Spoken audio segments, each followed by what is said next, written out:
Kelinglar bugun sizlar bilan shu haqida batafsil gaplashamiz. Aqlli zamoklar nimadan quvvat oladi va qanday ishlaydi? Hozir sizlarga shu haqida batafsil tushuntirib beraman. Oldimda turgan aqlli zamogimizni G58 model. Ya'ni bu modelimizda faqatgina отпечатка, NFC karta, bundan tashqari maxsus kod parol orqali ochish funksiyasi mavjud. Aynan bu aqlli zamogimiz maxsus batareyka yordamida ishlaydi. Ya'ni bu batareyka juda ham noyob emas. Har birimiz yashaydigan pastdagi o'sha magazindan bemalol topsangiz bo'ladi.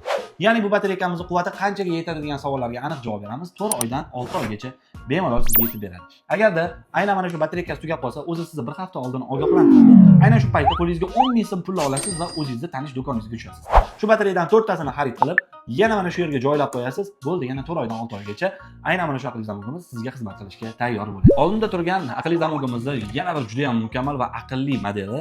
Aynan bu modelimiz bilasizlar, Face ID, barmoq izi, maxsus kod parol orqali domofon funksiyasi mavjud. Masofadan turgan holatda maxsus programma orqali boshqarishingiz mumkin. O'zini NFC kartasi mavjud. Aynan bu o'zini mana shunaqa batareykasiga ega. Bu batareyka 4 oydan 6 oygacha sizga bemalol yetib beradi.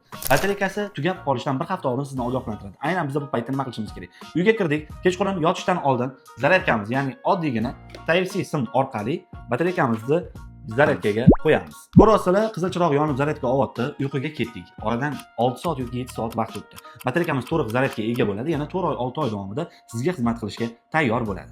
Uyda 4-6 oy davomida umuman bo'lmadik. Aqlli zamogimiz batareykasi tugab o'tirib qoldi. Bunda nima qilamiz? Ikkalasini ham tashqi qismida power bank tiqish joyi bor. Mana tashqi qismiga tiqasiz.